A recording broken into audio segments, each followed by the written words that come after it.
Cat Quest by Stephen Lake. A new player logged into a game in Magefall called Cat Quest and immediately made his way over to the guild hall. As he entered, he noticed that it was filled to the gills with feline adventurers of every fur and stripe imaginable, as well as nearly every possible class. As he scanned the room excitedly, he soon spotted the reception desk near the back of the room.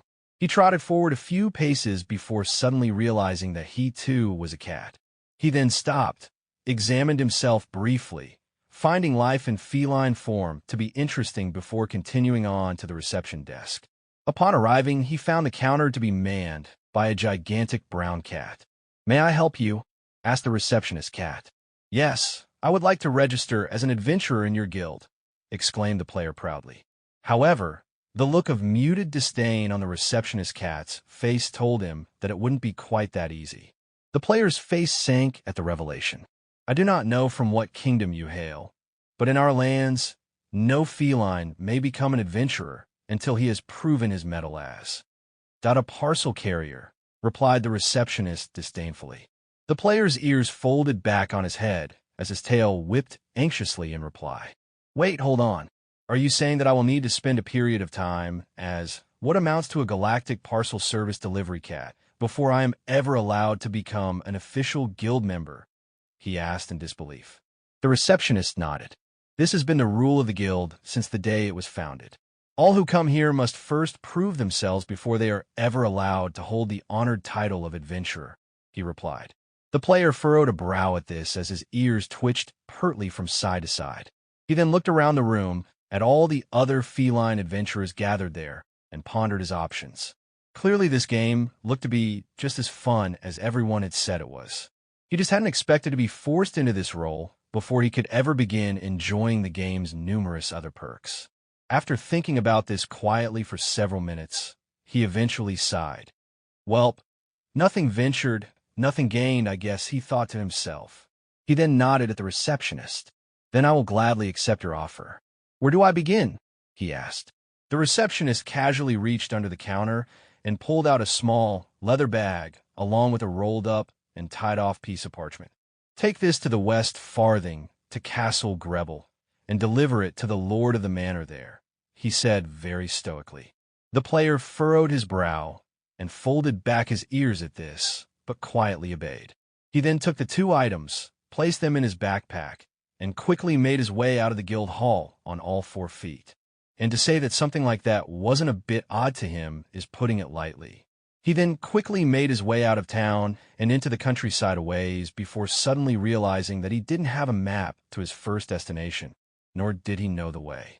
As he was in the middle of determining how to resolve this, a team of adventurers appeared in front of him. The player looked at the team of felines and quickly realized that he might be able to ask them for help in resolving his issue. After all, nothing ventured, nothing gained. "Excuse me, sirs, can I bother you for a moment?" he asked them.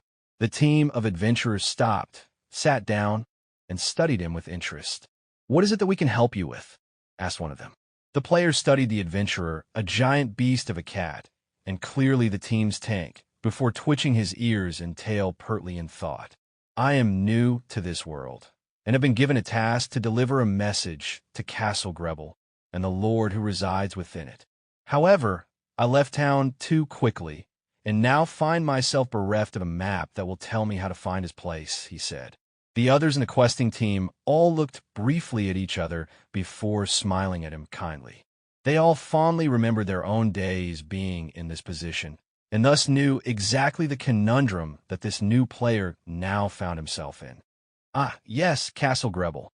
Believe it or not, that place is rather easy to find, which should be perfect for one such as yourself," said the paladin of the team. He then pointed a paw down the road behind him and said, "Just follow this path for not but a hand's count of leagues, and you will find your destination just to the left of the road." The player looked in the direction that the paladin was pointing, but saw only deep, thick forest in front of him. Eventually he turned back to the others and nodded. "Thank you, my good sirs. I greatly appreciate your expert guidance," he replied. The two then said their goodbyes and went their separate ways.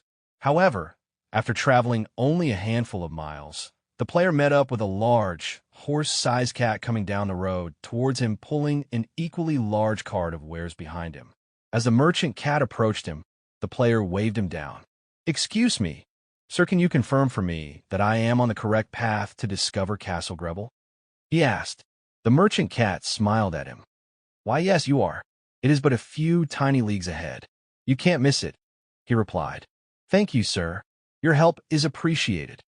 The two then continued on their respective ways as the player resumed his journey towards the castle. It wasn't long after this that he came to a crossroads in the way and found, to his left, a great, majestic stone castle, just exactly where the others had said it would be found. Seeing this, he soon made his way towards its mighty walls. Upon arriving at the gate, he was immediately confronted by two gigantic cats who sat in the entrance to the castle and protected it. "Halt, thou of tiny fur," said one of them. The player looked at them in confusion. "Did they just call me small and weak?" he thought. "What is thy purpose for coming here?" continued the guard. "I bring a message for the king," said the player. The two guards looked suspiciously at him. "Show us," said one of them. Upon hearing this, the player pulled the small parchment from his bag and held it up for them to see.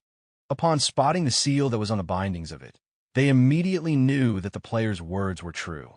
"Ah, then it would appear that you are the messenger we have been expecting. Please, enter and make your way to the king," said the guard. He was then taken to see the king. Upon entering the throne room, the player was astounded to find it filled with life and color. Not long after this, he was taken to the back of the room where a small, pink-skinned pig with a crown on his head sat on a throne. "The king is anxiously awaiting your arrival. Please, proceed forward and deliver your package to him." "Messenger," said the guard.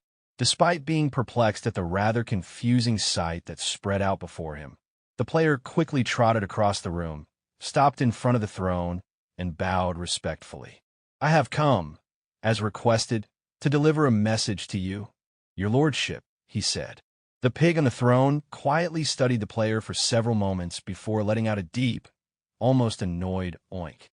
"Please give me a message, courier," he said with noble dignity. The player immediately removed from his backpack the scroll and pouch he'd been given earlier and handed them to the pig. The pig then briefly tested the bag, as though weighing it in his mind to determine its contents, before breaking the seal on the scroll and reading it. After browsing briefly through its contents, he rolled it up and then handed both the bag and scroll to an iguana who was his porter. "Clerk, come forth," he bellowed loudly. A moment later, a pigeon alighted next to him and bowed slightly. "You summon me, my lord?" he asked. "Write for me the following message upon a scroll," said the pig. He then leaned over and began whispering in the ear of the pigeon, who then frantically wrote everything into the scroll in his hand. Once he was done, the pigeon sealed up the scroll, grabbed a coin out of the pouch that the player had given to the king, and then handed both of them to the player, who looked at this in confusion.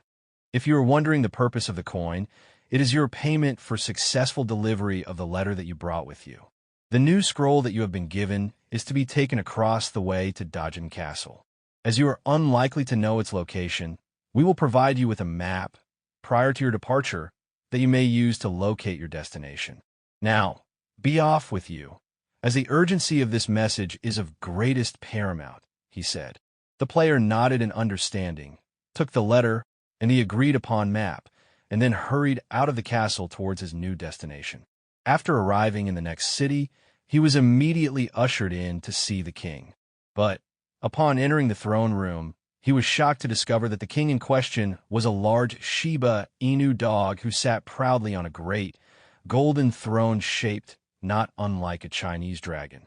After delivering the message, the Inu dog read the scroll and was intrigued at what was written in it. He then looked down at the player again. "Messenger, I am most appreciative of this letter that you have brought to me. However, before you depart on your next errand, I shall now send you on a quest of great value that I desire for you to complete for me," he said. The player looked at him in shock and then waved dismissively. "Begging your pardon, your majesty, but I am a mere messenger, and not someone who is, as yet, allowed to quest or seek adventure," he protested. The Dog King grinned toothily at this. Then you need not worry, as this request is merely to courier a package from another location and bring it to your hometown on my behalf. If you did so, would that not fall within your prescribed duties as a messenger?" asked the Dog King slyly. The player pondered this briefly for several moments, and then nodded. "I believe it would, your lordship," he replied. The Dog King smiled at this, wrote a quick letter, sealed it, grabbed a bottle of an unknown liquid that rested near his throne, and then handed both of them to the player. "Very well. Then, you now have your assignment. Therefore, be off with all haste to complete it, as it will prove to be very fulfilling for you," said the Dog King. The player bowed at this, turned, and then hurried away on his new assignment. However, what came next for him was not what he'd expected.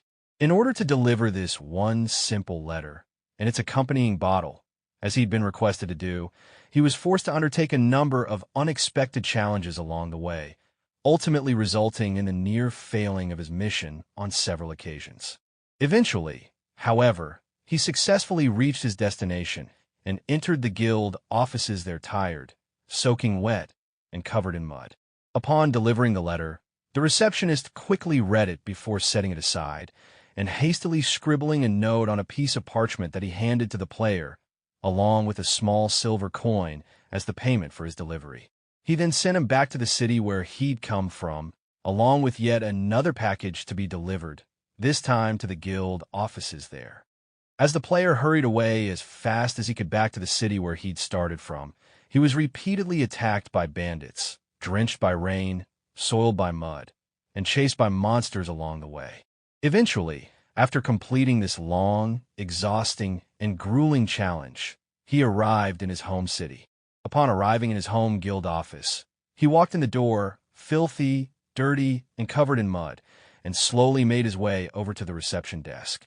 The same gigantic brown cat, as before, who sat behind the counter, looked at him curiously, and then cocked an eyebrow at him. "Have you completed your assignment?" he asked curiously, uncertain if he should congratulate the courier on a job well done, or call an ambulance for him.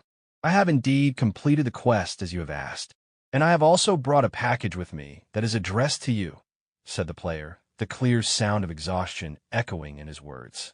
The receptionist looked at the player with surprise. "A package? Who would be so bold as to send me such as that?" he asked. The player, frustrated with all that he'd already been through, emptied the contents of his backpack onto the counter, dirt and all, and pushed them across to the receptionist. The giant brown cat looked at the materials before him suspiciously, sniffed at them briefly, and then perked up slightly. He then grabbed the mystery bag of materials that the player had delivered and opened them quickly. As soon as he did, an aroma wafted upwards out of the bag that was so powerful that the brown cat's eyes grew wide with excitement. "Oh yes, this is the good stuff," he purred happily. He then reached under the counter, grabbed a handful of silver coins, and then placed them on the desk before quickly returning his excited attention to the contents of the bag. The player looked at this curiously, but said nothing, expecting that this was payment for the delivery, just like the previous several times.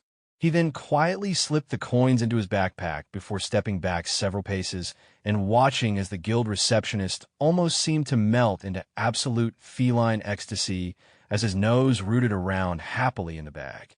It wasn't long after this before other felines in the office caught wind of what was in the bag, after which they immediately surrounded the desk and stared longingly at the receptionist. Sensing that his special delivery had unwittingly caught the attention of the others in the room, he closed the bag, folded his ears back, and hissed angrily at them. However, that did nothing to dissuade the others as they whined, meowed, and moaned in excitement at the deep, intoxicating smell that rose up out of the bag. Not wishing for his freshly received treasure to be stolen by the others, he put the mud-covered bag in his mouth, turned, and raced away into the back offices as the other adventurers all piled over the counter in hot pursuit of him, each one desiring their own piece of the mysterious, intoxicating contents of the muddy pouch. It wasn't long after this before the player found himself standing in the middle of the guild office, completely alone and somewhat puzzled as to what had just happened. Curious as to why the others had gotten so excited, He approached the reception desk and found a small pile of an almost shredded tea leaf-like substance that was spilled across the counter. After examining the material briefly, he soon came to the realization of what this mystery material was. Catnip, he said in thoughtful surprise. If that were true, it'd explain a lot of things.